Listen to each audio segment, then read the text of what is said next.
สวัสดีครับอาจารย์กลับเรียบร้อยครับ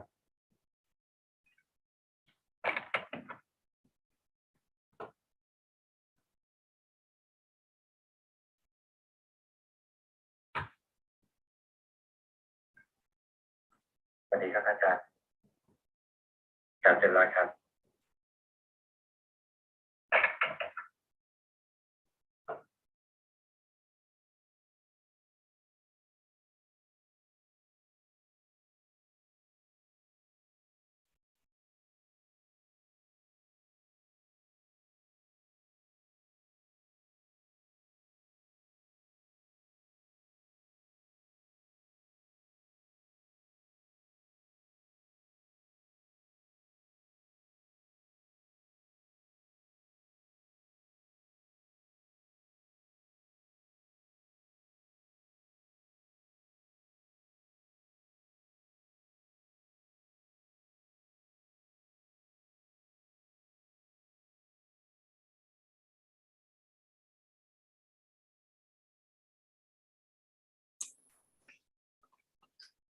Greetings, everybody.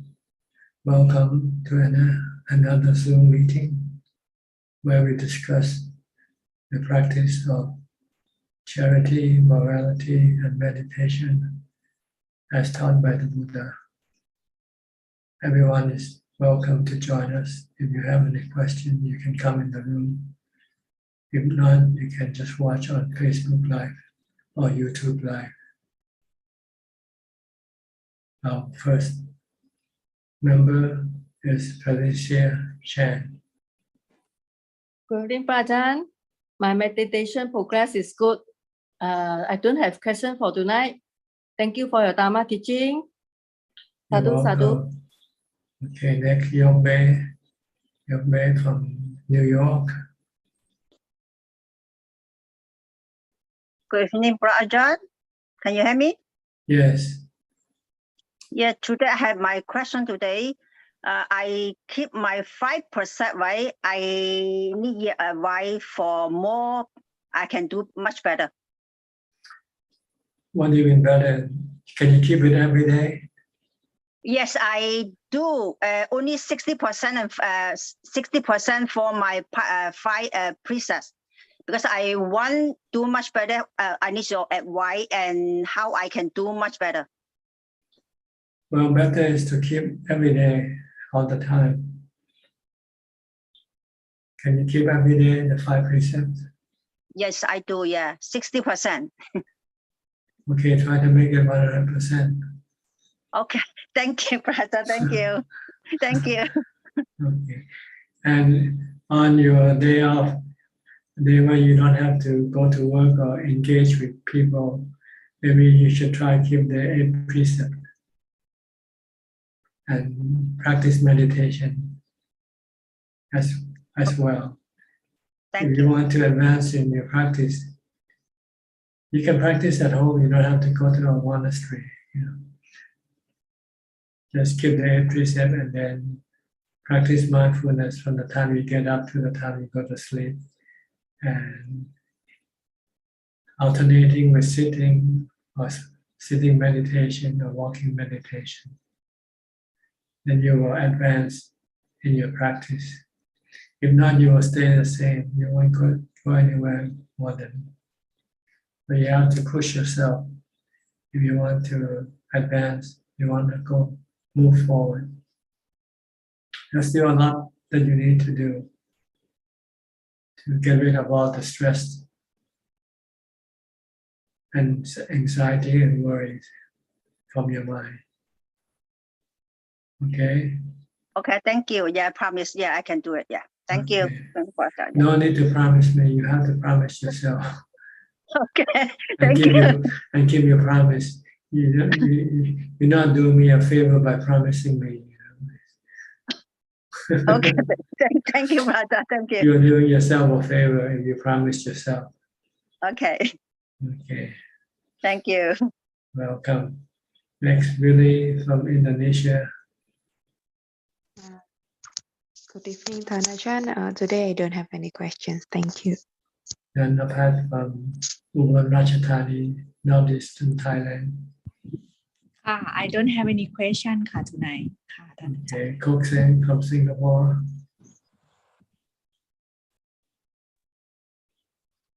Yeah, Prajan, I don't have any questions tonight. Thank you. Okay, Martha Christie from Arizona, I believe. Somehow your camera isn't in focus, but it's okay. You can go ahead and speak. Oh, okay. Can you hear me? Yes, perfectly. Hi.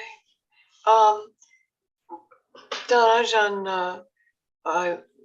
Joseph and I wanted to thank you for Dhamma that you've been teaching us over the months, because these have been really, really some of the hardest times we've been through in our entire lives. And our son did survive the illness that he went through, but he came, very, very, very close to death. And he's still recovering after several months. And then Joseph contracted a very serious illness, and the doctor said that he was going to die. So if it hadn't been for the Dhamma, honestly, for myself, I was facing basically being in the world alone. As far as most of my family has passed away, and my son and husband are really the only family I have left. So I was facing being completely alone in the world as far as my past and what was the reality that I thought seemed so real and so solid. And with the Dhamma, I was able to pass through that situation that went on for several months with no hysteria, no crying, no despair. And I was amazed, frankly, that the Dhamma keeps you in a place where you just don't react in the way that you ordinarily do. And or that a lot of people do, faced with the death basically of your entire family.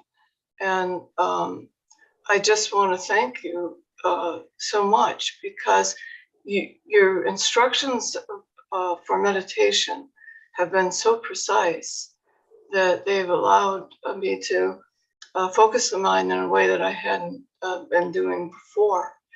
And I just want to thank you for that so much. And so, I guess as far as questions go, my only question is, I have, by staying, with the Dhamma and in meditation, I guess that's the only thing that kept me steady. Is there anything else that would be helpful?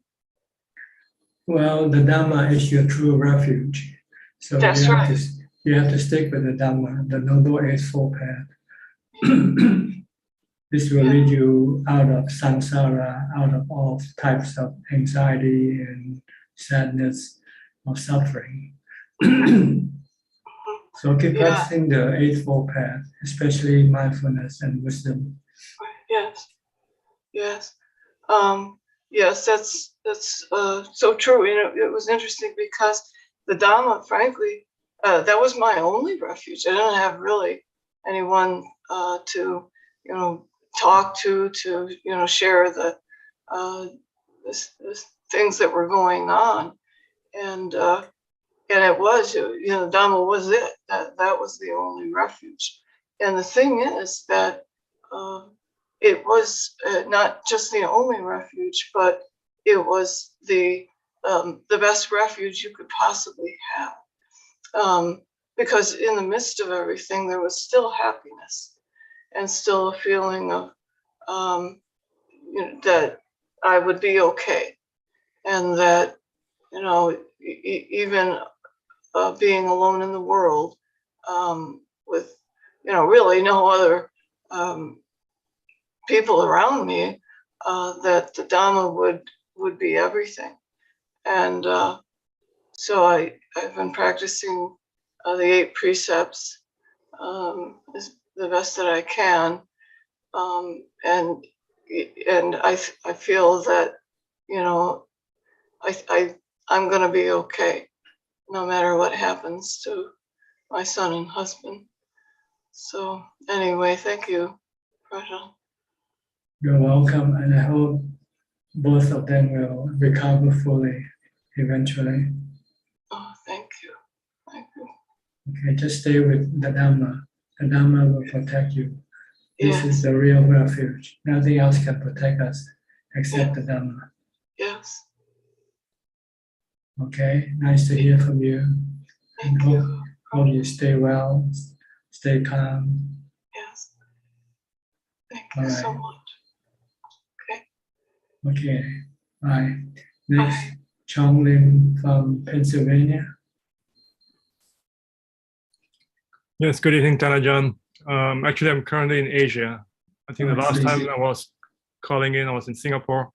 Now I'm in Malaysia for work. And because of my work schedule, unfortunately, I haven't been able to sit for extended period. But then what I try to do is throughout the day, in whatever activities I'm involved in, meetings, whatever, I try to be more mindful.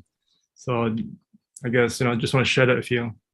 No specific questions, so just listening in today. Thank you. Okay, just try to take control of your thoughts and your defilement, and everything will be fine. Okay. Thank you. Right. Forrest Tom, you've been away for a while. Where are you now? In California still, or are you back in Massachusetts? Hi, Ajaan. Well, right now I'm in New Hampshire on vacation with my family. But I've been living at Temple Forest Monastery in New Hampshire. And after this vacation, I'm going to be going back there to live for a year as a Pakao. So In New Hampshire, there's the in Forest New Hampshire, Monastery there. yeah, With tradition, Ajahn Chah branch. Ajahn Chah tradition. Okay, Yeah. good. How many months living there? I think it's 8 monks, and there's about to be 2 samaneras. I see, that's a good sized community. Yeah, not too big yet, although it is still sometimes on weekends there's a lot of people. So it's only an hour and a half from Boston and some other cities. That's good. Good that you find a place to go to. Yeah, I'm very happy practicing there, and I can feel it's really good for progressing in the Dhamma. Good. It's good to have community to support each other. When you're alone, sometimes you don't know who to turn to when you're lost. Yeah. Yeah, and it's much easier to keep the 8 precepts with other people who are also keeping the 8 precepts. Okay, you have any questions tonight? Well, mostly I feel like your instructions have been very clear of developing mindfulness when I'm by myself in the afternoons, like doing sitting, walking meditation, chanting. But the main challenge is in the mornings. Usually there's a lot of chores with other people, like, for example, cooking for a few hours. And at the beginning, I was trying not to talk to anyone else, but then I felt like I should kind of be a little more friendly and have some metta towards other people. So I'm trying to figure out how to do that, but still it's hard to develop mindfulness when around other people. Just don't talk, just say hello and that's it, and then concentrate on what you do. And only reply when they ask you something. But don't go into a chat, don't chat. Because you will end up as idle chat. And can cause your mind to become agitated and restless. Okay.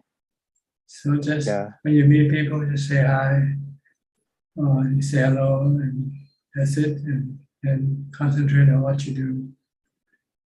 Okay. People should understand if they're practicing. No one should be talking to each other unless absolutely necessary. Yeah. You must have heard in the story that in the Buddha's time, there was a monastery where all the monks don't talk to each other when they come out to do their chores. And the lay people thought they were mad at each other or something. Oh. So they inquire and they say, no, this is the way they practice. They try to reduce the amount of thinking as much as possible. Because when you talk, you have to think. And this will contradict your goal of calming your mind, stilling your mind. So you have to always look at your goal. Your goal is to still the mind, to stop thinking. So you shouldn't worry if people criticize you for not being friendly or what, because this is not the time to be friendly. I mean, you can be friendly without showing it, without talking, you know. Okay. People don't realize. Okay. Yeah, that's very helpful advice. I'll try to put that into You practice. say, I'm friendly, but I'm practicing mindfulness, so I cannot talk to you. Yeah. I mean, you don't have to tell them that, you just tell yourself this. Yeah, yeah.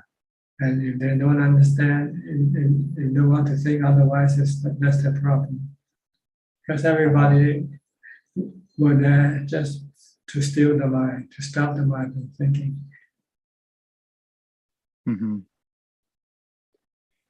Yeah, that makes sense. So most of the time, following your advice, I'm trying to just develop more mindfulness, but occasionally I do a little bit of body contemplation, asubha. So one thing that I was kind of asking myself is like, how does the body keep going? And I guess it's by the food in the stomach that gets absorbed and used by the body. Is that a good way to contemplate, to think of the food in the stomach that Yes, is getting turned into the body? They're like fuel for your automobile. Yeah? Your automobile can function when you put in the gas, right? When you run out of gas, then it stops functioning. Same way with the body. The body needs the refuel of the 4 elements. You're breathing in all the time, taking in the wind element. You drink water to take in the water element. You eat food which contains the earth element. Food comes from the earth. Vegetables, animals eat vegetable, and then the vegetable turn into animal, turn into meat. What you actually do every day is refueling the 4 elements to keep your body going. If you stop refueling the 4 elements, the body stops functioning. As soon as you stop breathing, you stop functioning right away. It runs out the wind element. So actually, the body is just a living organism that is made up from the 4 elements and maintained by the 4 elements. And when the body stops functioning, then this 4 elements will then separate from each other, and the body will disappear. This is how you should look at the body, in terms of being elements, in terms of being no self in this body. It's a work of nature. So is it important to understand how the body is using those elements, like what is happening to those elements inside the body, or that doesn't matter? Just the big picture. Yeah. Just the big picture. The 4 element goes in there to maintain the 32 parts, to keep your hair growing, to keep your nails growing, and so forth, to maintain your bodily function, your heart, your lungs, and everything. And in the maintenance of the 4 elements. And one day it will stop. When it stops, then the 4 elements that form the 32 parts will then disintegrate into the 4 elements again. Okay. And what causes it to stop? when it stops functioning? That's the law of nature. That's just the law of nature. Anicca, Okay. anicca. Yeah. Everything in this world is under the law of nature. It means change. Everything changes slowly or quickly, but everything doesn't remain the same. Mm-hmm. Yeah. Okay. Okay. Thank you, So, Ajaan. and you're not the body. You're the one who studied the nature of the body. The one who studied the nature of the body is another element called the knowing element of the mind. We just happen to come into connected with the body, to use the body as a tool or as a vehicle to take the mind wherever it wants on this earth, to do things that the mind wants to do, or the defilement that is contained in the mind wants to do, wants to have happiness from the sensual objects. So you go after sensual objects. You see things, you drink, and you smell, you touch, you hear things to make you happy. Without this thing, your mind feel terrible, right? When you're under lockdown, you feel terrible. Because you cannot go after the sensual objects that you normally did. But if you meditate, then you don't need the sensual objects. You can be calm, peaceful, and happy without having to go after the sensual objects. Then you don't need the body.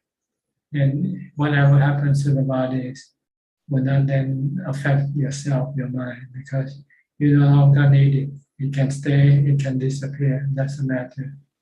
If you have meditation here, if you have happiness from meditation, then you don't need the happiness from the sensual objects, which you need to have by way of the body.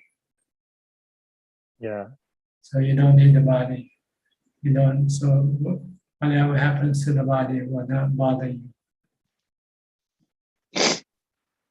This is the result if you master yourself in meditation, by which you can always be happy with your meditation.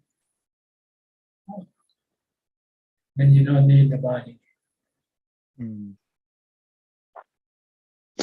Okay. Yeah, that's a very inspiring goal to aim for. The body is not you. The body is just your servant. You are the mind, the master. The mind is the master. The one who knows, the one who thinks, the one who gives command to the body to say things and to do things.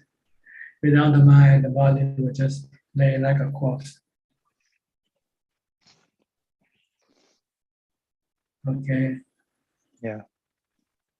Okay. So this is Sorry for you should always maintain this understanding that the body and the mind are two separate entities.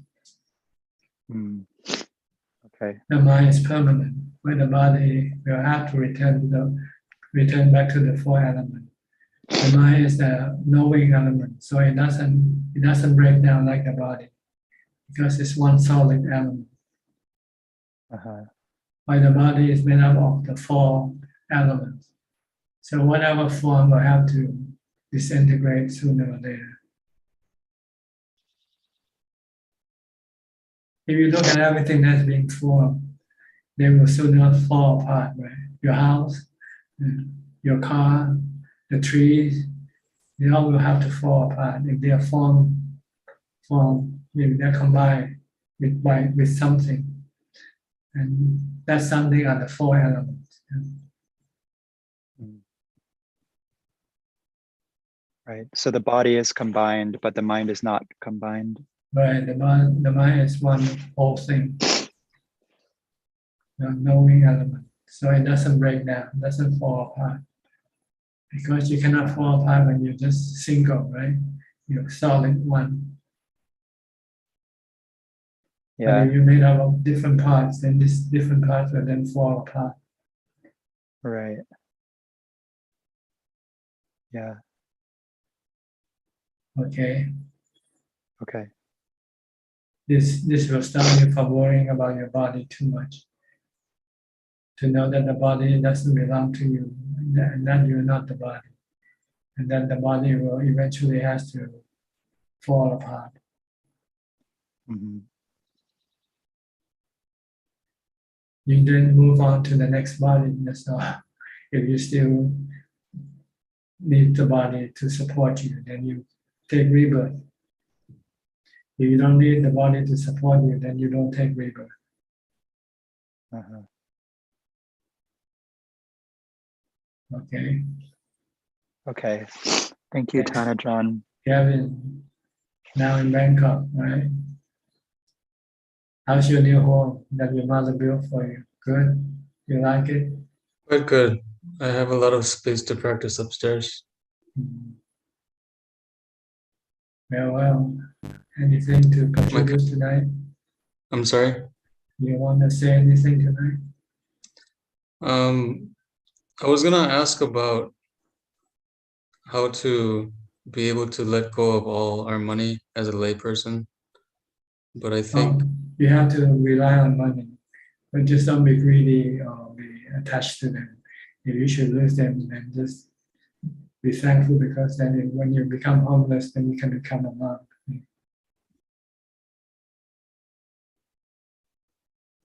okay. So if you can keep it protected, do it, but not to the point where it becomes stressful to you. Just everything is anicca, including the money that you use, that you depend on. But if you should lose it all, then at least there's another place to go, right? The monastery, the temples, where you don't need to spend money.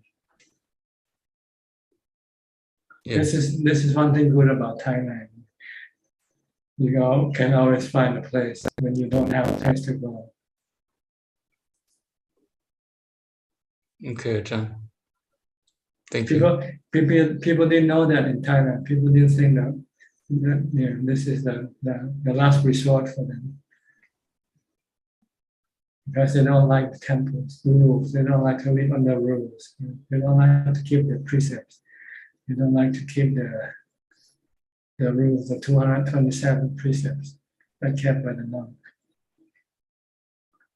They find it too restraining. So they rather starve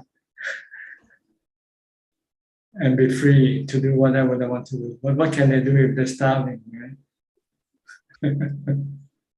That's true. But if you accept the rules and keep the rules, then you won't be starving. You'll be fully supported. Okay. Okay. So don't worry too much about money. Look at your dad, he doesn't have any money now.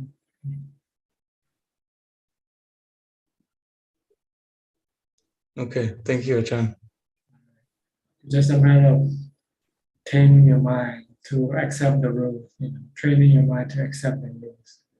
Once you can do that, then living a monastery is no problem at all. Okay? Okay. Thank you. All right. Adeline and your son, what's his name? Brandon. Okay. Good evening, Thanajan. Good evening, Thanajan. What's your name? Brandon. Brandon. Where's your daddy? Philip. Where is it? Working? Yeah, the daddy is in Singapore this week. So, but he said he will listen if he got time. I see. On a business trip this week. So we're just listening. All right. Good to see you both. Thank you. Next will be Alfredo from Brazil. Hi, Bante. Hello. Greetings to you. Greetings. Always smiling, always laughing. No worries on your mind, right? What is there to worry? My cheetah is okay, Bante. The Dhammas. Because you have Ubeka, right? You have equanimity. Yes. The Dhamma's in second plan. Anicca. Anicca is normal, ne, Bante? Yeah, but this is the life story. Our life story is anicca. Yes. Eight lokadamas. One I'm good, 1 hour I'm not good. Yeah, rising and falling. Sometimes you go Yes. up, sometimes you fall down. Yes. Oh, but a question to you. You say that the persons that not have body in our life not was born, but the practicing in a lot is a state have not have body but have mind, né, Bante? Is a Brahma state. He born in count that not have body but have mind. When your body dies, the mind exists alone in different realms of existence, as devas or as Brahma or as Buddha or as Arahant. It depends on how you took care of your mind. If you purify your mind of all greed, hate, and delusion, then you don't be born again. But if you just steal your defilement without getting rid of them, you go to Brahma realm.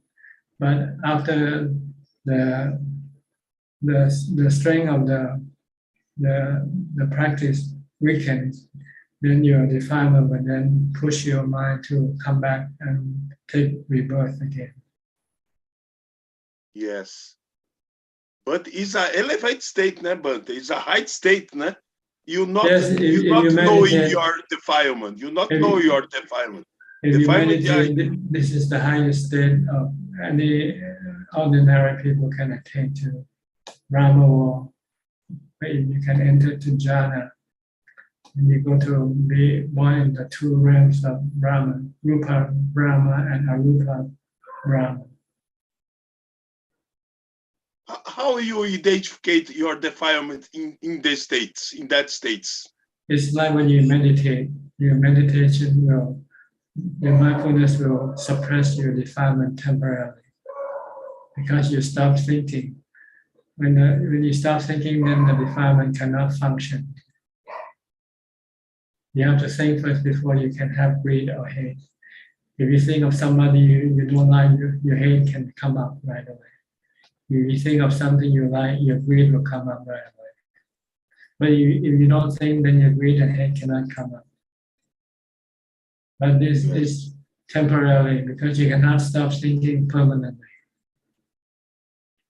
Yes. But if you use wisdom to teach your mind that everything that you greed for is dukkha, then you will stop having greed permanently. Yes. Yes. My perception is the man who has continued the life. He has a Brahma. He has a type of bodhisattva. He has continued. I'm not has continued, but is a wrong perception, but not has continued. Do you know what mindfulness? Yes. You have to have continuous mindfulness in order to be able to suppress the defilement all the time. But still, the defilement does not disappear permanently by your mindfulness. Yes. Your defilement will disappear permanently by your wisdom, by seeing that everything that you crave for or long for will cause you dukkha sooner or later. Yes. Dhamma is wisdom, Bante. It's only wisdom. Anicca dukkha anatta is wisdom. Yes. Yes. Okay. Yes. Okay, but good to see you. Good to talk to you. Good. My teeth is better, but Why? one side's okay. This side's not okay, but okay. Okay. Thanks. All right. Next, Belinda from Singapore. Hello, Tanja. No questions for now. Just Okay. listening in. Thank you. Gary from Singapore also. Good evening, Ajaan. I'm just happy to be listening in. No questions. All right. Kafairin from Malaysia. Good day to you, Ajaan. I have no question tonight. Thank you. Alvin Lee also from Malaysia, and your daughter tonight. What's your name? My name is Megan, and I'm not mindful. You're not mindful. Yeah. You are, but not all the time. Right now you are mindful. You can talk. It means you are mindful. Okay. But if you play, then you're not mindful. You're playful instead. No, I keep thinking about nonsense and rubbish, so I think that I don't know how to stop thinking. We think of the Buddha's name. Think of Bhutto, Bhutto, Bhutto. This will stop your other thoughts. Okay, thank you. Okay. Anything from you, Alvin? No, I'm just listening. Thanks, man. Okay. Johanna from Indonesia. Which part of Indonesia are you from? Medan or Jakarta? I'm in Medan, Ajaan. Where? Medan. Medan. Yeah. We have a group of Indonesians from Medan giving food this morning on Bintabat and also coming to the monastery. 2 families. Yeah, I also have a plan to visit your monastery one day and Pindabat. Yeah, there's no quarantine now. You can come in right away. No need to quarantine. Yeah. I guess I will soon, Ajaan. Okay, any questions tonight? Tonight I don't have any question, Ajaan. Thank you. Okay. Sri and Czech from the other side of the world. Canada, Vancouver. It's night here, it's day over there, right? Morning for you, night for me. Morning. Early morning. It's the internet connect us. It's really truly pretty cool that we have people from all over the world. Ajaan, I really love the talk you gave to Forrest just now, about the elements. Yes. Unfortunately, we don't think of them as elements. We think of them as people, human beings, as being male, female. And that's not where all the problem starts. But if you look at all of them as being 4 elements, then you say, what's the problem? No problem. It's just a combination of the 4 elements, and it's a falling apart of these 4 elements sooner or later. Right? Nobody taught me this before, but it's in the Satipatthana Sutta, in the 4 foundation of mindfulness. Right, but I'm too stupid to understand without you breaking it up for me. I read it, but I didn't get it correctly. But you broke it after you explain it. It's so much better. I can understand better. Yeah, I don't not smart enough to understand the sutta. So lucky to have Ajaan to break it down and so you can see the limitation of the suttas. No, I think it's my own limitation, my stupidity. It's not smart to understand. Yeah. But very, very, very lucky to have Ajahn who can like giving so many similes and my favorite analogy. And also I think for me, I listened to many Dhamma talks before, but I didn't really hear about the, you explained so well about the 4 elements, and then the mind is one element, so it doesn't break down. So I didn't hear that anyways, like not from, but I from other people, but only from Ajahn about the 4 elements, and the mind is one element. That's why it doesn't break down. The body breaks down, but the mind doesn't. I think that's very important. The mind doesn't get old, get sick, or die. But Ajahn, the sanya and sankara in the mind, these are just the ability of the mind. Sanya, the ability to perceive; sankara, the ability to think; vedana, the ability to feel; and vijnana, the ability to be aware of the sensual objects from the body that come into contact with the sensual organs.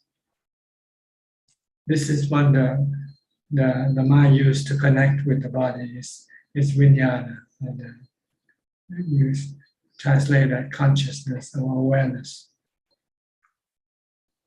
This will connect, like plug into a wall when you plug in for your electricity supply, right?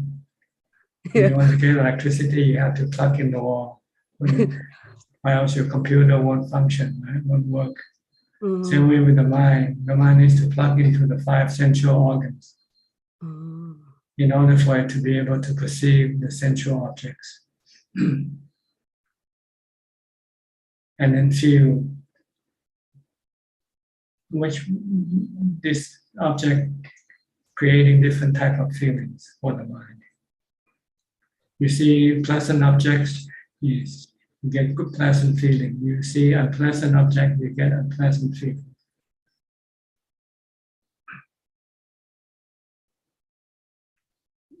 Ajahn, like all these, like the memories and our function. They're part of the mind, the element, the knowing element function. So they go with the mind wherever the mind goes.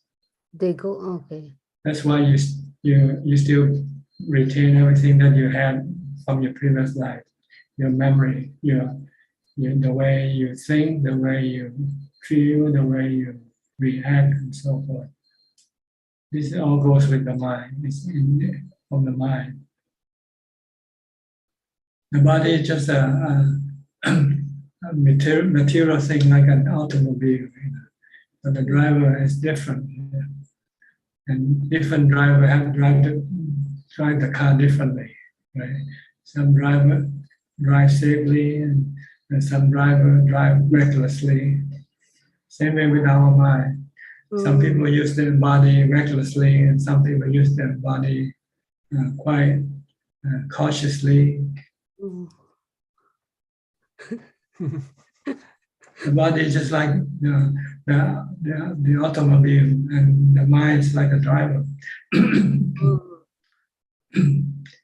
When the car breaks down, the driver go get a new car, but he or she still drives the same way, right? Oh, yeah, that's true. So too with the mind. When the mind changes the body, the mind still have the same same attitude to everything. The mind, if it used to be right-handed, it will continue to be right-handed. If it used to like something, it will continue to like something. If it used to hate something, it will continue to hate that something. This all goes with the mind. We call karma. Yeah. Good or bad karma, go with you, or neutral karma, go with the mind. Habit are karma.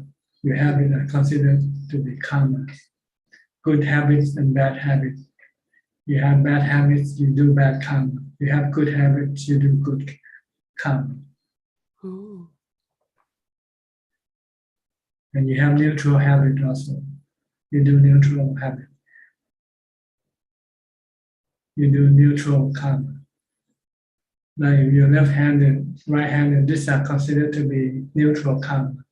Doesn't create any good or bad result. Mm. Oh. What you like also the same thing. You like red color, you like green color, you hate black color. This all goes with it. For they all contained in the mind, goes with the mind to your future life, to your new body. So it's just like a driver changing a car, you know. The way the driver drives still continue to be the same, right? Mm. You don't change with the car you drive, right?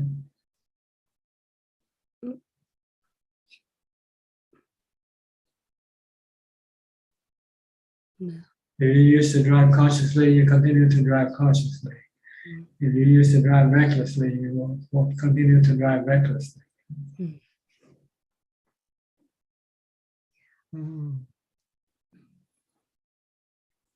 Okay, any question tonight? Ajahn, the reason like we think like the function of the mind they are anicca, right? They break down. Is that They why don't break down, they change. they change? Your feeling keep changing. You have pleasant feeling, then replaced by unpleasant feeling, then replaced by neutral feeling.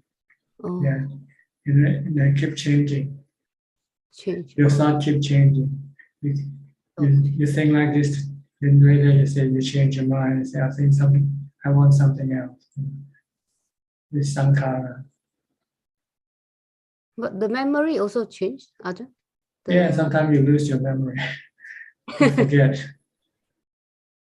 So it doesn't store in there, like the memory, but the Buddha can recall many lifetimes. So it depends on the ability to recall. Oh. Some people have very short memory, right? Some people have longer memory. They can remember more. That's why people study, they make good grades and bad grades because of their memory.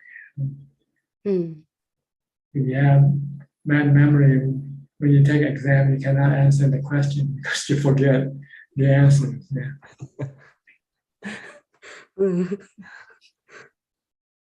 And to have good memory or bad memory depends on your mindfulness. If you have strong mindfulness, your mindfulness will keep telling you to keep remembering the thing that you need to remember. Like remember that the body is made of the 4 elements. How long can you remember this? Maybe after this meeting you'll forget and you'll come back and look at yourself as being sweet and check again.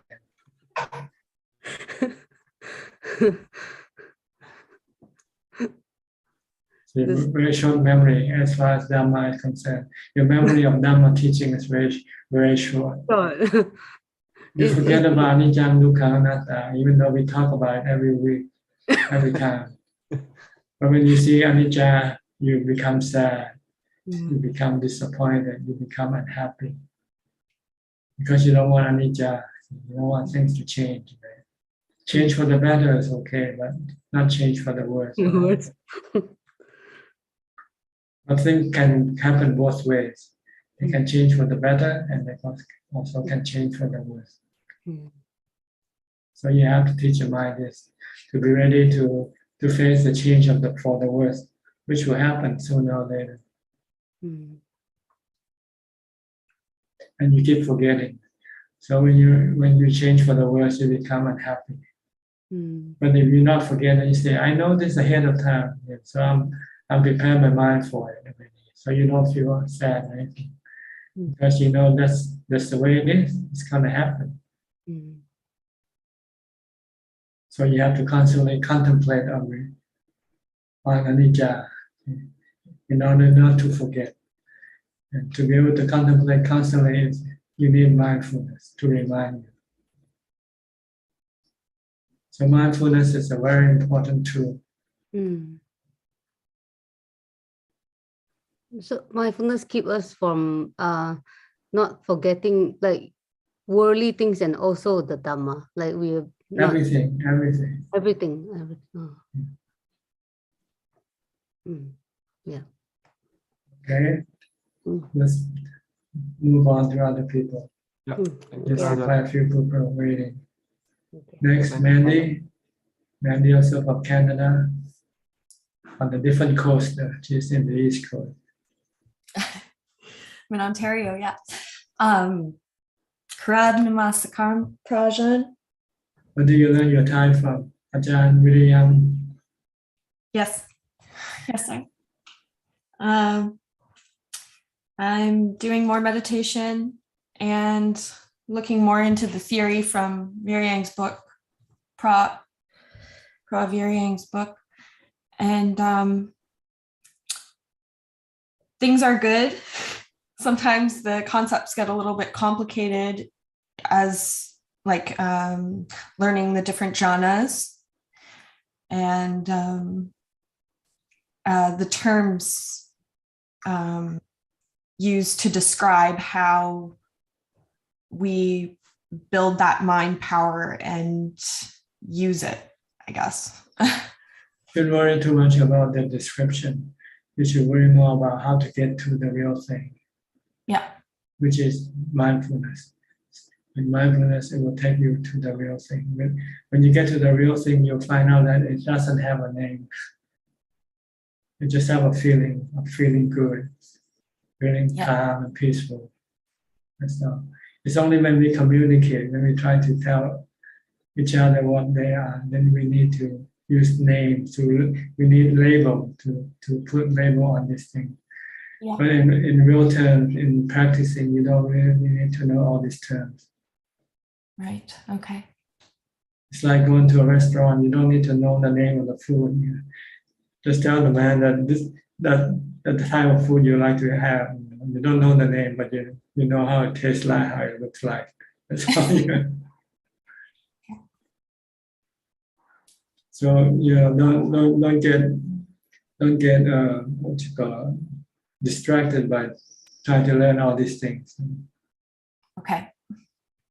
Just try to learn one thing, mindful, how to be mindful. That's all. Yes. And everything will fall into place. Thank you. Thank you. Okay, no question. No questions today. Thank you. All right.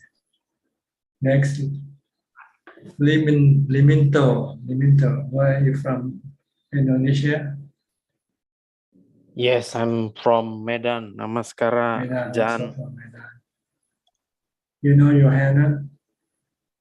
Yes. She's also from Medan. Yes, I know her from her friend. I see. Her friend is my friend. Okay. Well, I'm just beginning. I'm trying to do my best to meditate well. But in the past, I have my Bante to teach me, Bante Buri Panyo. But he just teach me how to feel inhale and out of the breath. And I'm still learning to meditate. But Ajahn, there's one question I want to ask. There's one day I meditate. I feel like the feeling is very comfortable. Very comfortable. The feeling is, I feel the time is stopped. I don't know the clock. I didn't see the clock, but I know the time is stopped. My body is freezing. Yes, when you stop thinking, the time stops with your thoughts. Yes, my mind at that time I'm thinking is what happened with the breath coming. And then suddenly I forgot, and it's automatically the breath in and out. Well, I'm not feeling it anymore. But the place is very comfortable. I'm not worried anything. I'm not even worried about the death. I'm not even worried about the sick. I have no worry of anything. No fear. When you reach that state, there is no fear. No fear, exactly. No fear. I'm not fear anything. Very confident. I want to come back to that place. But you don't know how to get back, right? Yes, that's the first time, and I asked. The second time I went to see my Bante, he's not there anymore. Then I'm searching Ajahn from Johanna's friend. Well, you So just have to do it the same way that you did the first time. See how you do it. Can you remember? Yeah, the first time I had practicing 4 years. So it happened is 2 years ago. And then nowadays, because I'm busy to work, my concentration not really full. It's kind of hard for me to go that moment. So you have to review your concentration. Try to be mindful all the time. Try to concentrate on what you do. Don't let your mind scatter, go to think about other things.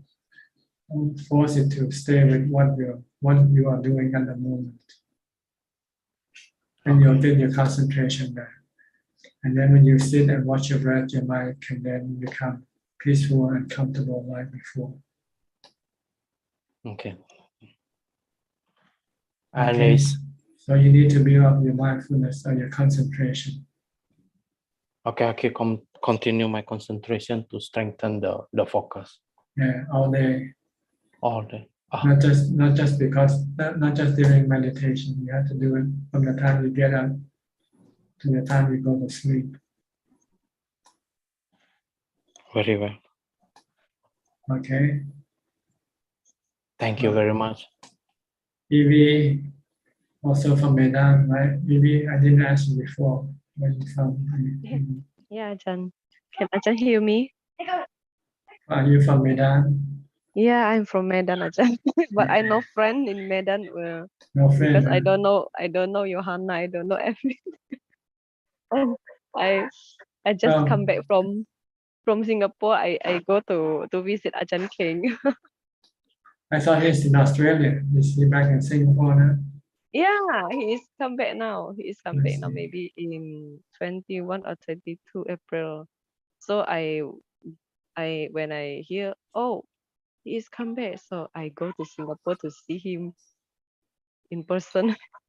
And what did you get out from seeing him in person?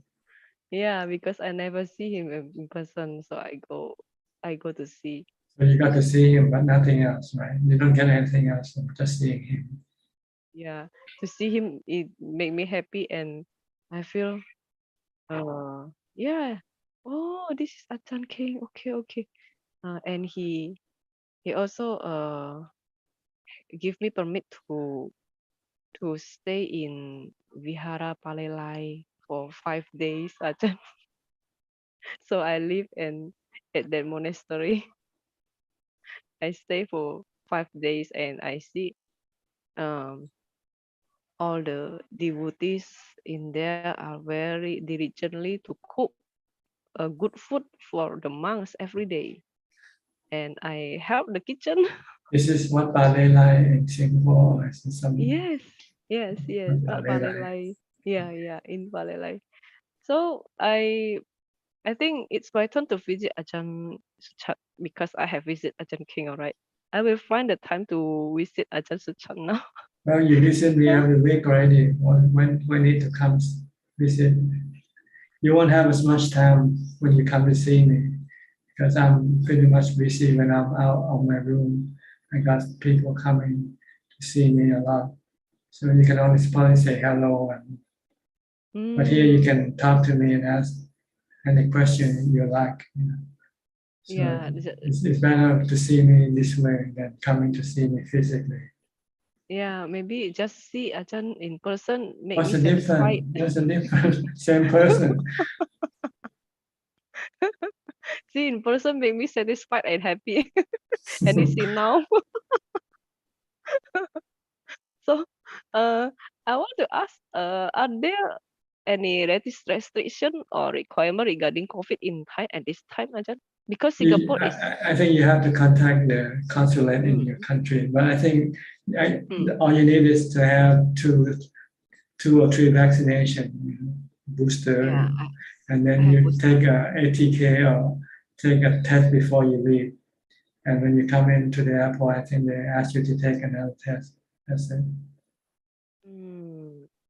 Maybe like Singapore is easy to enter now. No quarantine. You don't have to stay in a hotel or anything like that. You can go straight to wherever you want to go. Once you pass the test. Yeah. Okay, Ajahn. Ajahn, if I want to talk about my problem lah, still the same problem like with the character. And if I have being two-faced in, Can you speak louder? Speak louder. if I have a two-face, I mean the face for this person and face for this person is including a lying activity. Lying. Well, if you lie, you break the precept. I have two-face, like two-face to this person and this person. Is that act is a lying? No. You have to, when you meet different people, you have different profile, right? Yeah. Okay. When you meet people in the monastery, you have one profile. You meet people in your business, you have another profile. Yeah, so many. So this is not lying. This is okay, because you have to adapt to the changing circumstances. Because in the front of the corruptor, I say okay, but in the front of boss, I must telling the truth. So, and the result is the boss still give this person a chance to do this part. No, I don't know the boss is too good or too stupid. I don't know. But yeah, this person still doesn't give up. He still wants to play and keep telling me to up the price. But I just don't really want to serve him lah, because I'm still thinking what to do. And I also said to the corruptor, I said, your boss is very nice. You should not don't go far. This activity is not good for you, you know. But after that, yeah, that is the business. I don't want to know too much, Ajahn. So tired because I have to play in two-face. Oh, you have to play different roles. With your children, you play as a mother. With your boss, you play as your subordinate. You play. So it depends on who you're dealing with. The Buddha said you have to know your role when you meet people.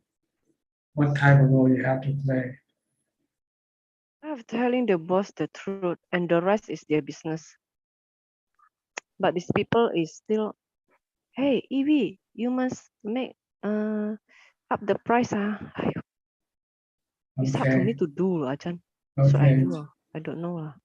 Yeah. Well, you have lived so far, so you should be able to do okay.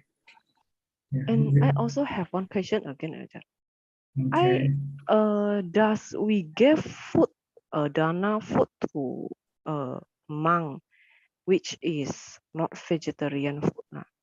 Is that causes the sin? Causing what? Cause the sin. Sin, bad yes. karma. Yeah, bad karma. No, to give food to monks, you just have to give cooked food. Yeah. And but you can give the meat. You can give them if you don't kill it yourself. If you buy the meat from the market, then it's okay. But if you have a chicken and you kill it, and then made food and you give it to the monk, then you're committing, you're breaking the precept. You're doing bad karma. But some religion, they say. Well, we're discussing Buddhism. We're not talking about other religion. Okay.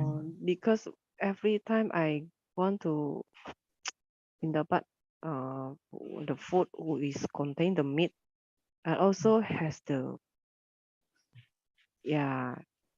people who is another religion said me, you should not give meat to the monk. When you follow Buddhism, you listen to the Buddha and his disciple. You don't listen to other people. Okay. Okay, Ajahn. Thank you. All right. Yeah. Kyuyen Dong, are you now in Hanoi? You were here a couple of days ago, visiting here. Yeah, I saw you yesterday, Ajahn. Oh, just yesterday. Just yesterday. Yes, I'm back to Hanoi now. I see. Good. Visiting your family, your mother. I'm seeing my mother before I'm back to UK next week. Okay. Yes. Just the information for Thailand. You don't need to be vaccinated to enter Thailand. Oh, really? No. But you have to be quarantined, I think, if you don't have any vaccination, right? Before the unvaccinated got only 3 days longer in quarantine, like a 7 day or 10 days. 7 days for vaccinated and 10 days for unvaccinated. But now it's the same. The same. You can no vaccine, you can enter, and no quarantine. Yes. It's up to you. You have to protect yourself now. Yeah, it's up to each person. Okay, that's good. And I think Thailand is bleeding from the lack of tourists. Yeah, and Vietnam is the same. No difference between the two. Yeah. Yes. Okay. Everybody needs to open up to get people coming in so they can spend money in their own country. In their country. UK is also open. No requirement. Yeah. Good. Thank you for your information. Thank you. Thank you. Anything? It's weird coming back. It's a bit weird. I find it weird a bit. Back in Vietnam. I mean, out of the what? It's different. Yeah. Yeah. Temple life and ordinary life is different. Yeah. Temple life is more calm and more. Yeah. Even without working, it's still different. Mm-hmm. So you can still continue on practicing even though you're not in the monastery now. Sure. You have any question? No, I don't have questions. Thank you. Okay. And let me go to Sivirat. Sivirat, where are you from? Bangkok? Oh, you have to unmute your microphone. Cannot hear you yet. Okay. สวัสดีนมัสการพระอาจารย์ I come from Bangkok, Thailand. Okay. The first. Go ahead. Yes. Go ahead. It's my first time for me and my husband. He have a question to ask Ajahn. Okay. Actually, you can talk to Ajahn in Thai. I'm not quite sure, but other people don't understand. So we're international here, so we have to speak English. This is our first time just attending. What is actually consciousness? Because I have been listening to many monks that try to explain, but you think that 4 elements is my activity. So I want to ask, what is the consciousness? Is an element of my mind, or is the mind has the ability to know, to think, while the body doesn't have the ability to know or think. So the know is mean consciousness, knowing. To be able to know what you say, what you see, what you hear. This is the mind. This is the ability of the mind, not of the body. The body only receives the information, like the camera. The camera can take picture, but the camera doesn't know what picture it is taking. So what the body sees, the body doesn't know what it sees. It is the mind who knows what the body is seeing. Is it the same as the vinyan? Yeah, vinyana is consciousness. Is vinyana. Okay. Okay. Gotcha.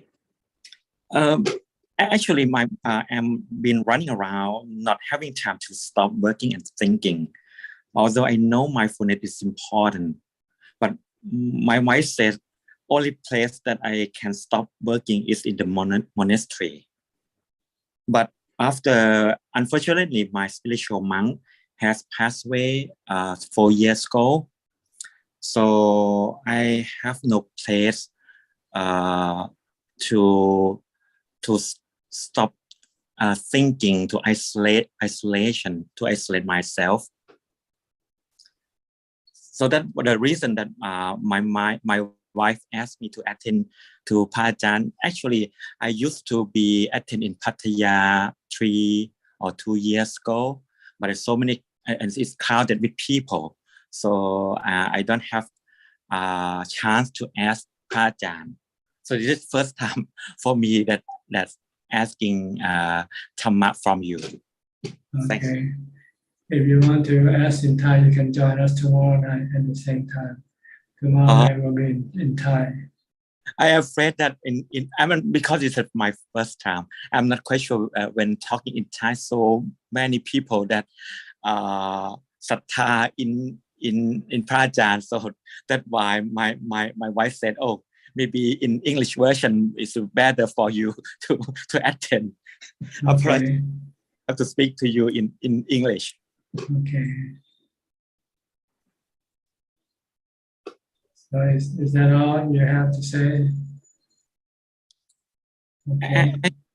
Yeah, actually, she wanted me to ask you, is it possible that I can isolated in your temple or your monastery? Yes, the temple allows people to come and stay for 1 week, but you have to make some booking, because you have to make reservation. You have to go to the temple website and get the phone number, and then call them and ask that you would like to come and stay. They have for male, they have a house that we can stay in alone. While for women, since there are a lot of women, so they have dormitory for women to stay.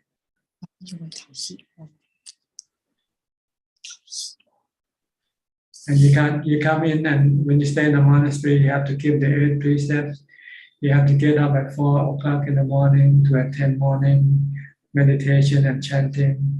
And then in the evening, the same way at 6 o'clock, you have to attend evening and meditation, evening chanting and meditation. And the rest of the time, you can then be alone and do your practice privately. Okay. Yes, that's good. That is isolate from people, right? Yeah, but not completely, because there are other people who also come to do the same thing as you do. So you cannot be completely alone. If you want to be completely alone, you have to go wander in the forest yourself. Or camping. Camping, but no Pra Ajaan, no.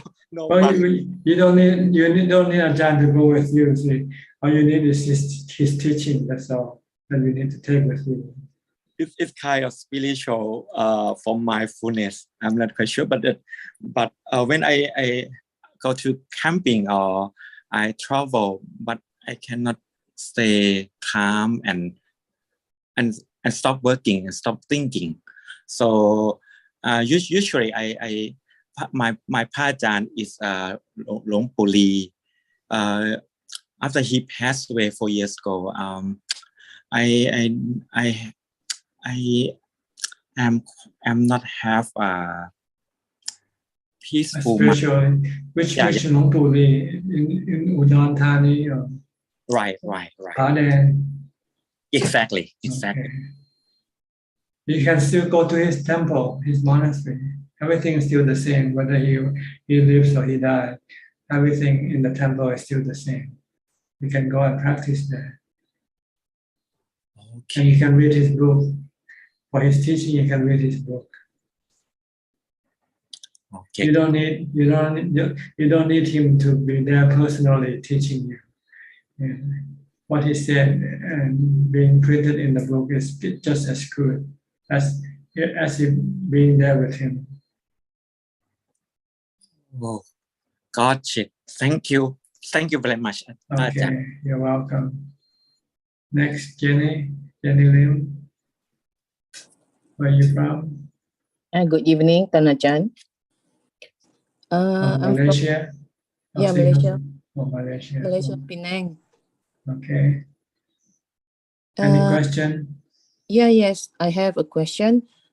When I come to the practice, when I stay on to mindful about the craving, clinging, all this, anicca and dukkha, when I aware of it, this is the most important key for me to do the practice when this No. To be mindful is the most important thing. To be mindful of what you are doing and what you are thinking. You want to stop thinking. Just know what you do, but don't think about other things. You want to stop thinking as much as possible. Think only what is essential. What non-essential thinking we should stop. Okay, that is the interruption. Just focus. That's the way to make you enter into samadhi when you meditate. If you don't stop thinking, you cannot enter into samadhi. Yes. But Ajaan, when there's one point that actually when I went to check into monastery for a 10-day course every time, when they come to this a point that where I really being so calm until I really like it's going like enter into on the cross over to there to the samadhi, but then that it could be something disturbed then, or something that I feel something that is interrupted, and I was shaking. Then this thing very quickly, then I not able to get back to the close to there anymore. So you have to restart your mindfulness again. Restart again, slowly build up. Yeah, because what you have gained is still very small, very little. So you have to do more mindfulness and meditate more. There is a great effort to go about for this. Yeah, you need to keep on practicing. Okay. Okay, put more time to the practicing. Yes, and the result will come gradually, more and more, but not suddenly. That you can get the result all of them at one time and forever. You cannot do that.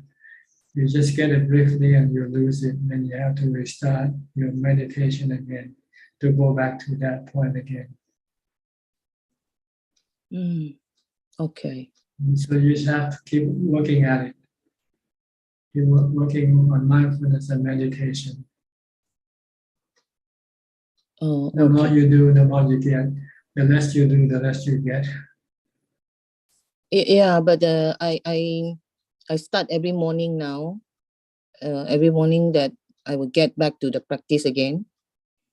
By observing my I will start with Anapana anyway. Then start to observing little by little. Okay. Yeah, try to get there again. And just try to do as much as possible. The more you do, the more you will get your result. The less you do, the less result you will get. I got the point. Yeah, because I can now I can feel about it too. Yeah. If you go to a retreat, you get more because you spend all your day practicing. Yes, but yes. If you're not in a retreat, then you don't practice as much. But So you don't get it.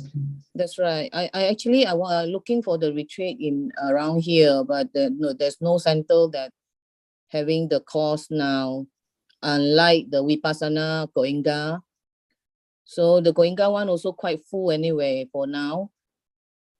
Unless I travel out from Malaysia, there are many courses out there, not in Malaysia now. They don't have retreat for available here. You can make yourself your own retreat. You know already what to do, right? All you need to do is find a place, then you can do your retreat. So you don't need to have other people to do retreat with you. Oh, just a self-retreat, like that's right. You just go to a very quiet zen place, and place. Yeah, and keep the But electricity. good out from the house, I would think so, to another quiet place. If you live alone in the house, then you can use your house as a place of retreat also. But if you live with other people, then that's not possible. Yeah. Okay, I got it. All right. Okay. Thank you, Ajahn. Next, Natita. Natita. Where are you from? Unmute your microphone, please.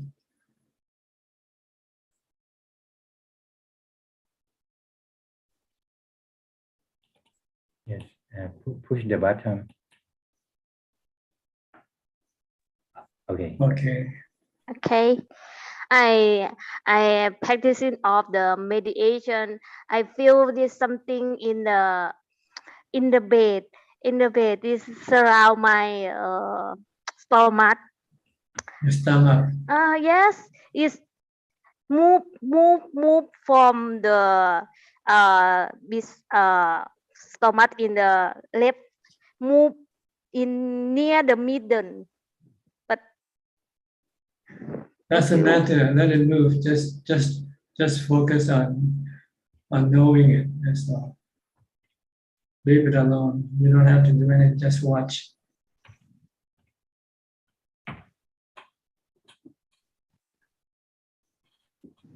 Just watch your stomach, your abdomen. See it expanding and see it collapsing.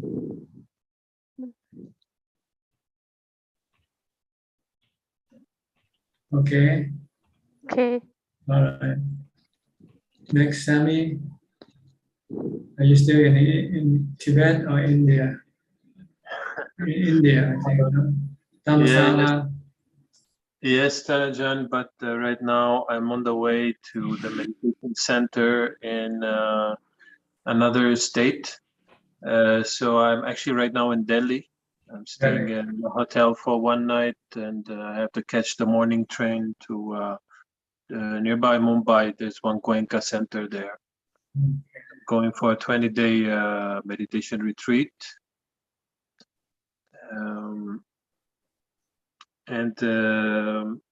I have a question actually regarding this thing that I'm doing right now. I'm registered for courses, Buddhist philosophy courses in the Tibetan library in Dharamshala. And as part of this, we have to sign every time we attend a class. We have to sign. Otherwise, if we don't reach 80% of the classes, then our student visa will be revoked. So in order for coming to the meditation center for 20 days, actually the course is 20 days, but traveling 3 days going there, 3 days going back, it's like almost 1 month. So I had to sign for the whole month. So that you study, that you actually study, and when you're not. Yeah, exactly. Then you're not telling the truth. Yeah, that's what I'm worried about. But does the fact that I'm doing it for practicing the Dharma make up a little bit for it, or is it just as bad as, you know, signing and like some people do it, so they sign and go for tourism and sightseeing, you know? Well, what you do, what is wrong, and what you do with your meditation, this is good for you. So you, on one hand, you're doing bad thing. On the other hand, you're doing good thing. But that what they don't cancel each other out. Both have their own consequences. Okay. So it's better not to do it? Yeah, like the Buddha say, avoid doing any bad karma. Do only good karma. Purify the mind. Because then if you're doing one thing, bad karma to allow you to do good karma, then you're causing problem for yourself later on. From your bad karma. But you also get good karma from your practice. You get good result from your practice also. Exactly. It's quite the dilemma. Well, the dilemma is that you should always follow the rules. Yeah. That's the best way. Then there will be no dilemma. It's when your cravings start to come in, to interfere with your truthfulness. If you have no craving, then you can continue on studying. Yeah, craving for peace. Craving for peace will not bring peace.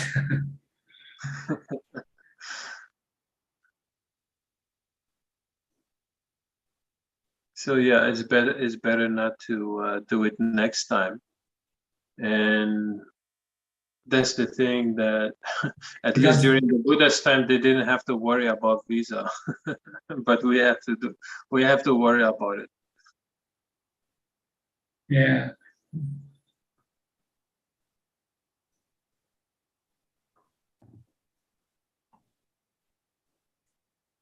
Okay, is that all? Yeah, that's all, Ajaan. Thank you. Okay. Next, Namo. Namaskar, Ajaan. So today I have a story to come and ask some opinion from you. So I think I can't wait until tomorrow because it's I think it could really help me since tonight, and I could work on it from now on.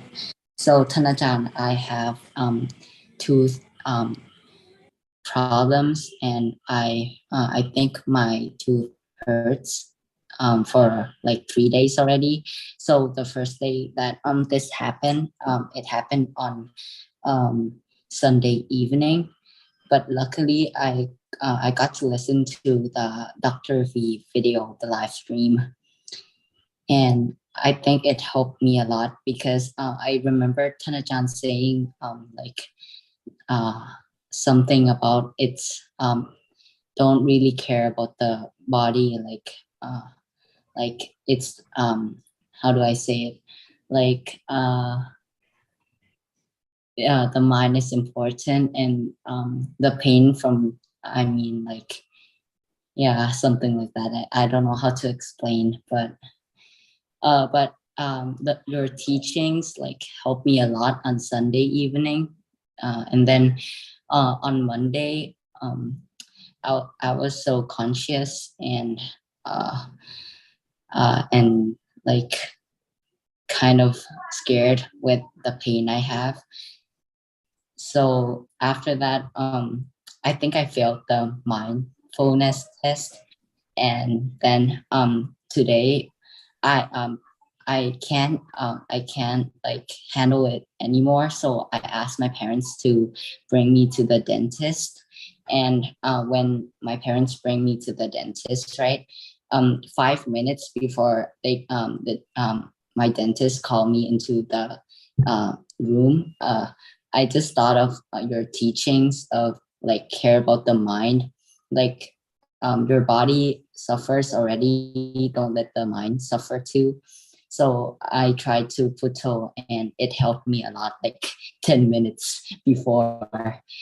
And it was really surprising because when the doctor, my dentist, checked my teeth, and he said that it's because I have braces in my mouth. So it's normal to like hurt a little bit. It's not about like tooth decay that I'm worried about. So I was like, oh my God, my mind was like, my mind is so off of putto, Ajahn. Yeah, your mind is deceiving you because you don't have mindfulness to stop it. If you have Bhutto, then it cannot deceive you. I just realized to putto like 10 minutes before meeting the dentist. And all the time you forget about Bhutto. Yeah. You just keep worrying about your tooth. I worried about my tooth because I'm worried because if I have tooth decay, right, Tanachan, I think it's a serious problem because I have my braces on, and if I need to take it off, then it would be more like it would take more time to put my teeth in places that it should be. Tanachan, but on Sunday, you forget about anicca. You forget about anicca. The body is anicca. The body is temporary. Sooner or later you lose the whole body anyway. Yes, Ajahn. So what's so bad about losing one tooth? Eventually you're gonna lose the whole body anyway. Yes, Ajahn.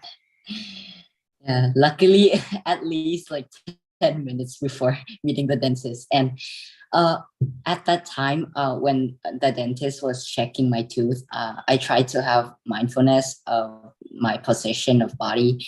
And after I realized my mind that when the doctor said that, no, there's nothing, there's no tooth decay. I was like, my mind was so like, it pops like, oh my God, so big, Tanjan. And I'm so happy, like, oh my God, it's like, I don't know how to describe it, but it's so happy, Tanajan. You feel relieved that nothing wrong with your body. Yeah, like when you forget to think that it can happen again next time, sooner or later. Yeah, all the anxiety was gone. Like Tanajan, I'm so happy, and I was like, oh my God, my mind is so off with Puto. Like it's so off, Tanajan, and I tried to come back to Plateau after coming from the dentist, and I think I need to improve on my mindfulness from now on because when I meditate, like my Plateau stays in place, but when I'm not meditating, it's not staying with my breath. It's going somewhere else. It's going with the different thoughts and feelings I had at that moment, Tanashan. Okay. Yes, Tanachan. So the lesson here is to be more mindful. Don't forget.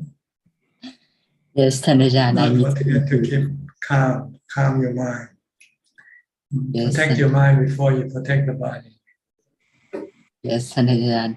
And for some reason, after the doctor said that there's no tooth decay, right? I feel like my pain is gone. It's all because of the mind, Tanachan. Yeah, the mind created the stress, so it makes the pain so unbearable. But in fact, it was the stress that's the problem.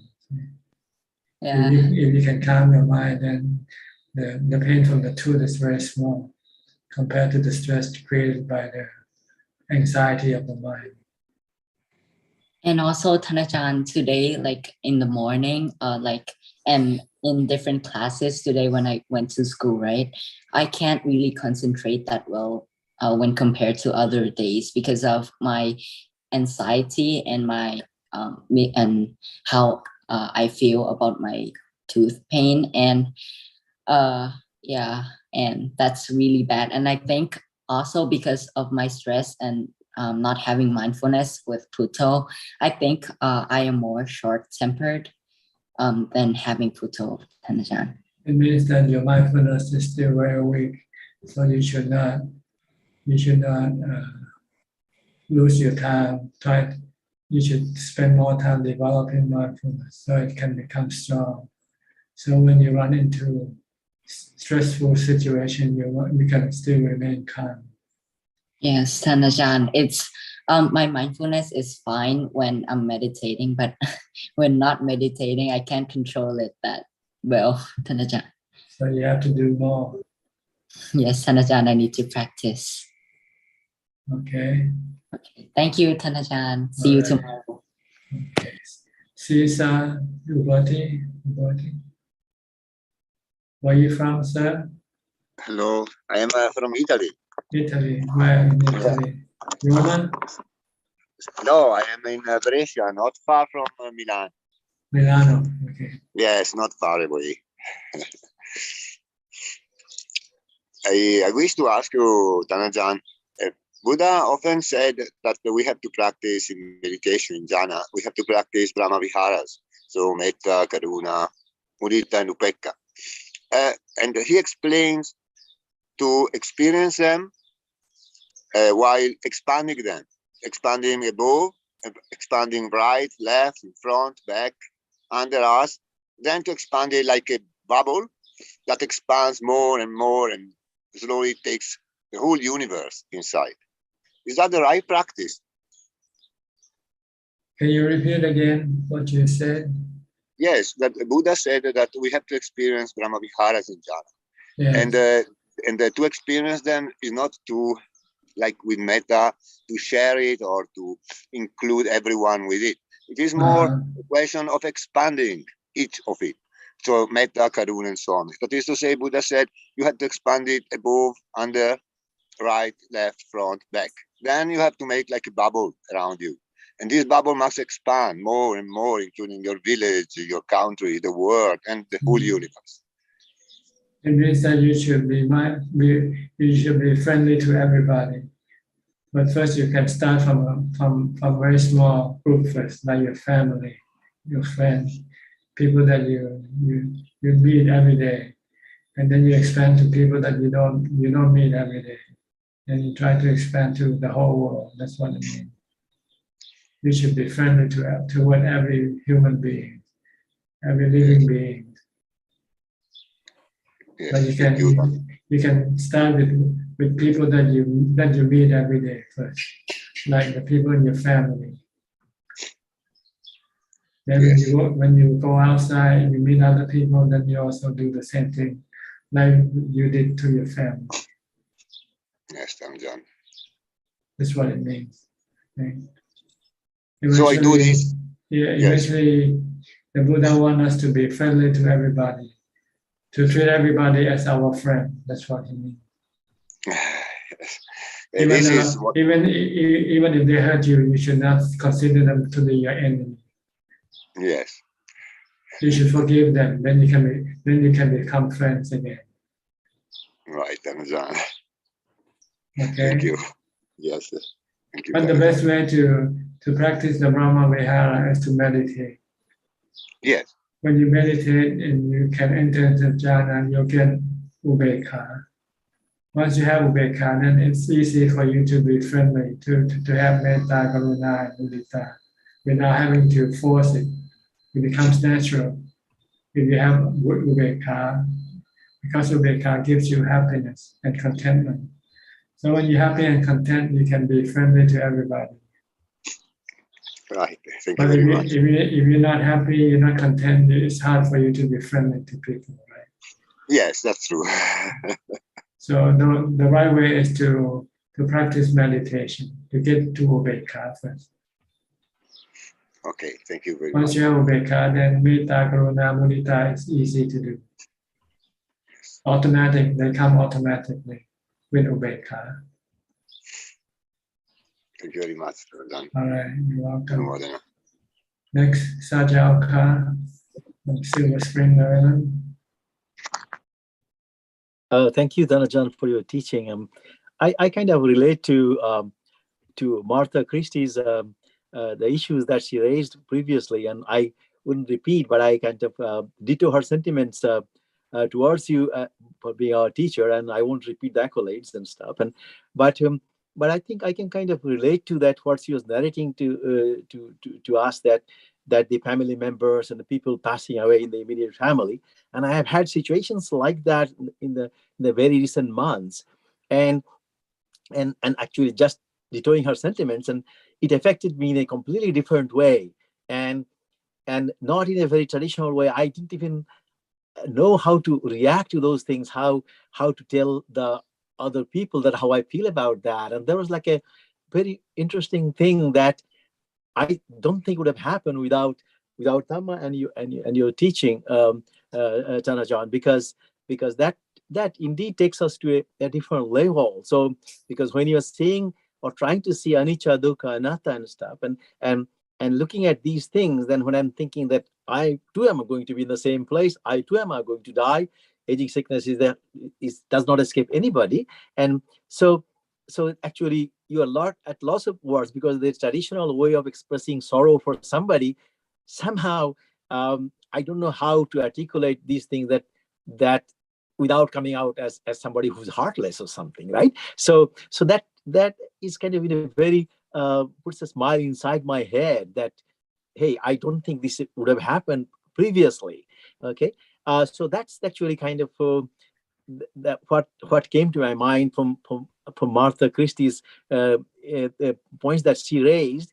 Now, what I originally thought about asking you is, again, you have touched on this many times, that how do you briefly that connect the Noble Eightfold Path teaching to the practice? What are the top things that kind of jumps out of those things that we relate to the practice of meditation? And of course, I recall that you ask us not to fret over these details from sutta or not, but focus on the meditation object and mindfulness. But in any case, if you have some things briefly to address these things, I think that would be useful for me. Thank you. So, in order to be able to advance on your path, you need the driving factor of the path, which is mindfulness and samadhi.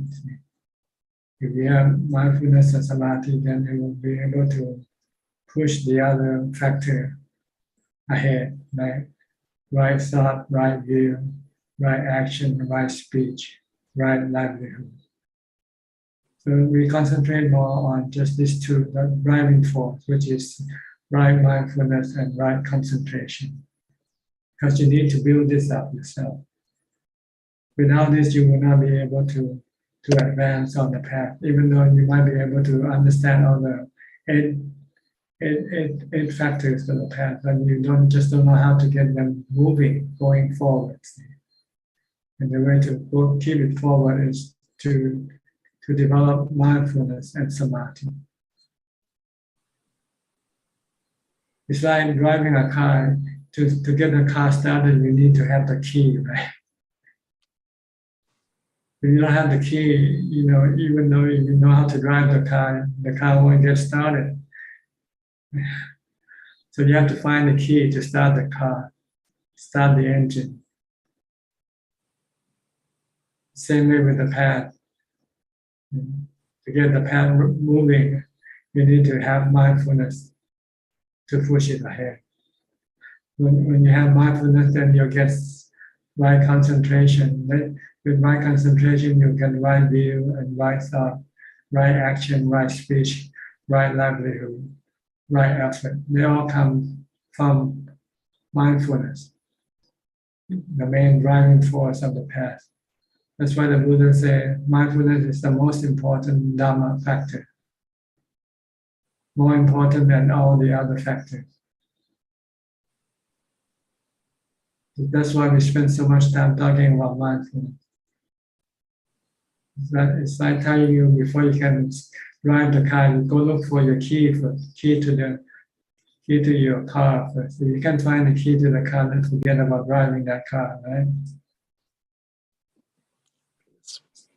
So just do mindfulness, and then the mindfulness will push you to right concentration, push you to right view and right thought, right action, everything driven by your mindfulness.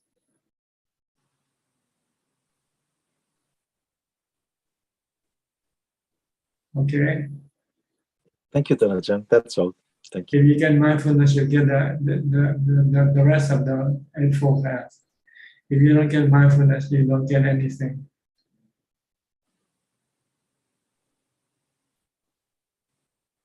I understand. You might have the memory of the path, but you don't get the path itself. You just get the name of the path. And, oh, I know what my concentration is. I know what, but I just don't know how to build it up. That's all. So stick with mindfulness. Believe me, the more you concentrate on building up mindfulness, the more you'll be advancing on your path. Okay? Thank you, all right. I think everybody has a chance to ask a question. Now I think it's time for people from Facebook or YouTube if there's any question. There are 4 questions from Facebook,ท่านอาจารย์ The first question from Eric. Namo Buddhaya Ajahn. How do I get rid of my manifested Khilesha from my Sankhara? Thank you. Well, you have to practice mindfulness. And then after you have mindfulness, then you can practice wisdom. This is the way to get rid of your defilements. Next question from Chong Yo. Ajahn, is the Nibbana mind just the knowing mind, not our usual mind that attached to the 5 aggregates? Thank you. It's the same mind that attaches the 5 aggregates is the same mind. Next question from Yapto. Namaste, Ajahn. How to deal with the emotions that arise from ourselves? Thank you. You can use mindfulness like reciting Buddha, Buddha, or do chanting. Then your emotion will eventually subside. Your emotion is created by your thinking, your thoughts. And if you use Buddha, you can stop your thoughts. And when your thoughts stop thinking, then the emotion that created by the thought will also disappear. And the last question from Himantra.ท่านอาจารย์ could you please advise how to maintain ubekha when bad things are happening around? In the past, I used to avoid reading news altogether. My meditations was going well at that time. But at the moment, there are violent fightings in our country. Because of this, I get a strong craving to read news frequently and check what is happening. This badly affects the mindfulness. Could you please kindly advise how to strengthen ubekha in this situation? Thank you. Well, you just have to keep reciting the mantra rather than listening to the news or watching news. Keep reciting mantra, and then your mind will eventually become calm and has ubekha. All right. One more question? Okay. Ajahn, the question from the Morning Star. I'm practicing anapanasati while doing sitting meditation.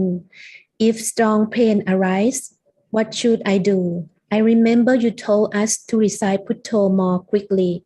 In case if meditator is using Putto technique, how about anapanasati? Or should I switch to use Putto instead of anapanasati? Thank you. If you find that you cannot concentrate on watching anapanasati, then you can switch to a mantra. You can use any type of mantra, Buddha or Anijja. Just keep reciting, so the mind will not be distracted and be disturbed by the painful feeling. If you don't recite the mantra, then the mind can become distracted easily, and then it can then will not be able to withstand the painful feeling. So you need a mantra, or you can recite the 32 parts of the body if you can. If you are a doctor and you're used to studying the body anatomy, you can use the reciting of the names of the body parts. This will keep your mind away from being distracted. Keep it concentrated, then it will be able to withstand the painful feeling. Okay? Anybody else would like to ask any question? You are free to ask by raise your hand and unmute the microphone. We have about 12 minutes left before our time is up. So feel free. Not easy. You don't usually have questions, you just have comment. You like to comment something again? No, I want to asking Ajahn. Okay. How to prevent the mind from thinking while meditating because of problem in life? Is there any other way beside Buddha? Because Buddha for 2 hours only make my mind tired, and after Buddha, my mind start to dig into the life problem again. You The can only chant. You can chant the sutta. You like. You can recite the sutta, the 4 foundation of mindfulness, or the Dhammatalk sutta, or any sutta if you like. If you feel that Buddha is too redundant, then you can use the sutta to recite the sutta to keep your mind busy, to keep your mind concentrated and stop thinking about other things. it cannot Ajahn, because I chanting every day. Besides chanting, the mind still can thinking. Oh. That's because you're not earnest in your chanting. You have to be earnest when you chant. Stick with your thinking. Stick with your chanting. Don't let the mind go think about other things. So I find the way. The only way to silence my mind is to focus the forehead. But Ajahn once said it's not the Buddha teaching, so I haven't found the right way to. I don't know. Maybe your way might be the right way. If you can control your thoughts by focusing on your forehead, then who's to stop you from doing it? Yeah, use forehead. It can like catch the monkey, so the monkey cannot go out. Okay, each person have the unique way of stopping their thoughts. Okay, if this is your way, then go ahead and do it. The goal is to stop thinking, just control your thoughts. Yeah, stop thinking. And I feel when we don't have problem, it's easier to meditate and easier to enter the calmness. Because when you have problem, you have to think a lot. Yeah, it's right. That's right. Yeah. Okay. I will try use the forehead. Okay. Ajahn, that's Okay, we have Sulan. Sulan just came in. Sulan, do you have any question? Yeah, Ajahn, Namo Buddhaya. Hope you are well. I have 2 questions to ask. Can you speak a bit louder? Yeah, Namo Buddhaya, Ajahn. I have 2 questions to ask. Go ahead. Yeah, the first question is, so for example, if let's say people say something, then after that, like one kind of person, they will be able to understand the intent or agenda of what the other person is saying. Then another type of person is they cannot understand what is the intent, what is the agenda of what the person speaking is saying. So like, how would you advise the second group of people? If you don't want to be affected by what they say, then don't interpret what they say. Just listen to the sound, just like the sound of leaves, sound of wind blowing the leaves. It's only when you interpret what they say that's caused you the problem. See? And you don't know how to interpret it properly.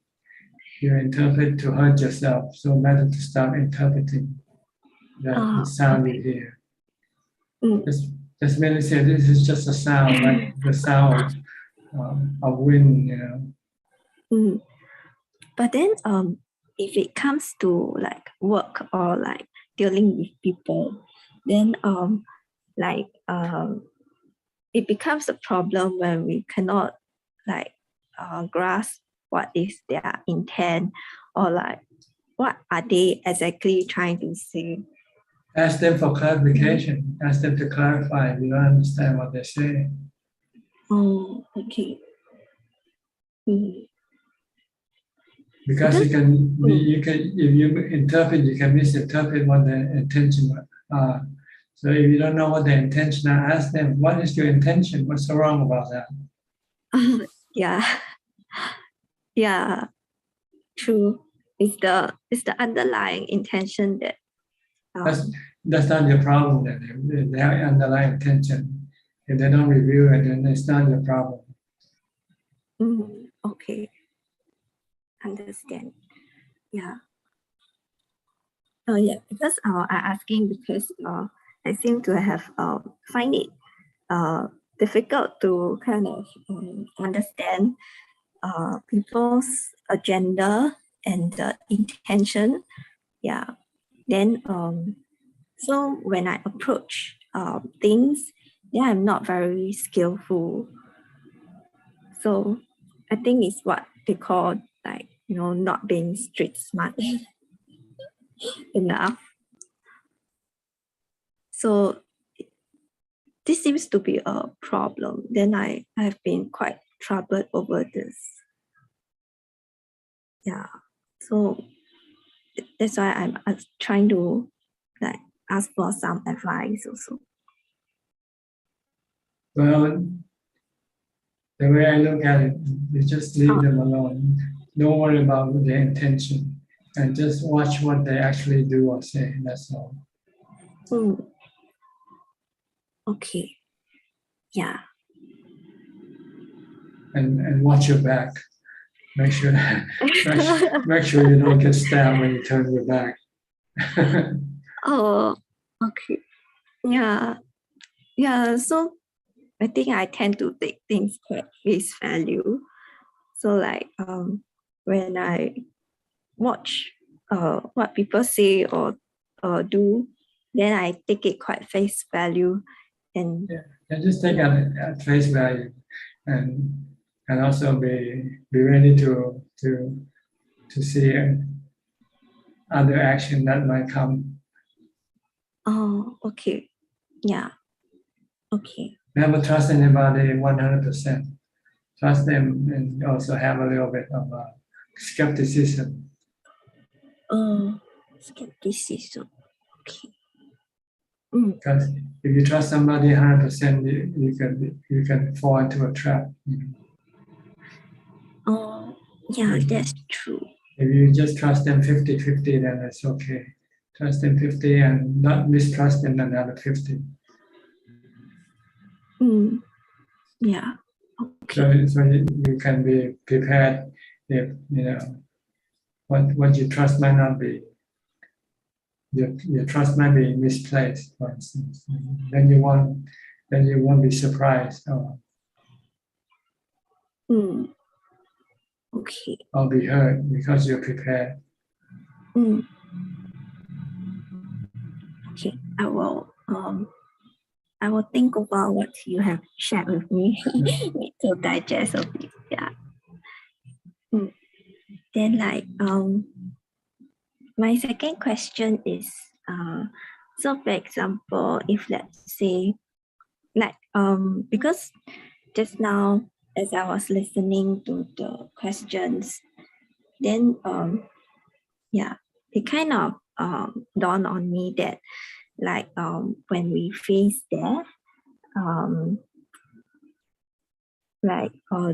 when the person actually departs, we won't be able to talk to them, and so it's kind of similar to when the Buddha passed away. It says that if we see the Dhamma, we can see him, but in a way, we won't be able to talk to him. Then don't know why we'll feel quite down. Is it because like we see the body as the Buddha, or like we think that the body is that person, so we That's shouldn't right. That's think right. that way. So you should think of the body as just a medium that connect you to the person. The person is the mind, see? The one who thinks and the one who knows. This one doesn't die. But without the medium, then you cannot communicate or connect with that mind, unless you have special gift, psychic power. Then you don't need the body to communicate with another mind. Like the Buddha, when he gave Dhammatalk to the devas, the spiritual beings, they don't have any body as a medium, but the Buddha can connect with them directly through his psychic power. But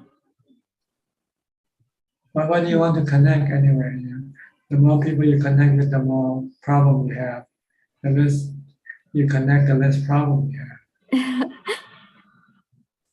But wouldn't the best thing is to be able to live alone and not be connected with anybody.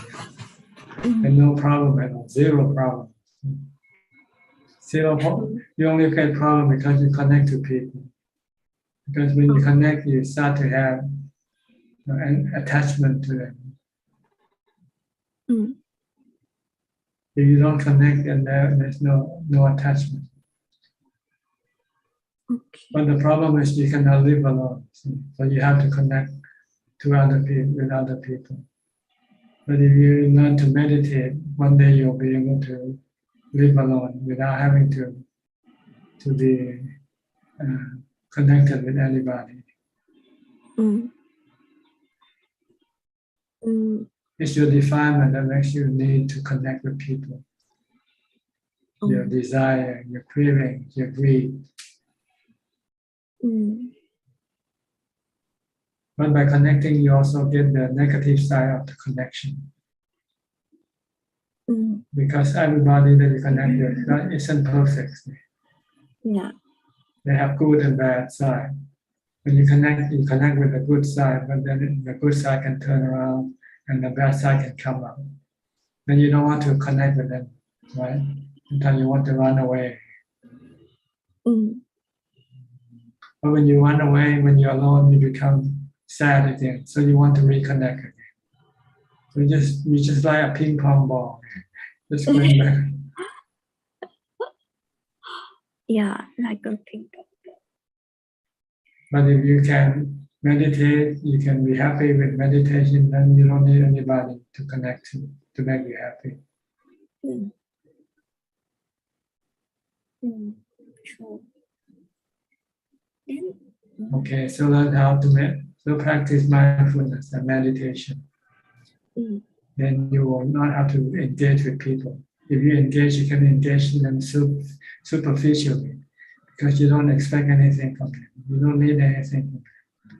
They can give you or not give you anything, doesn't matter.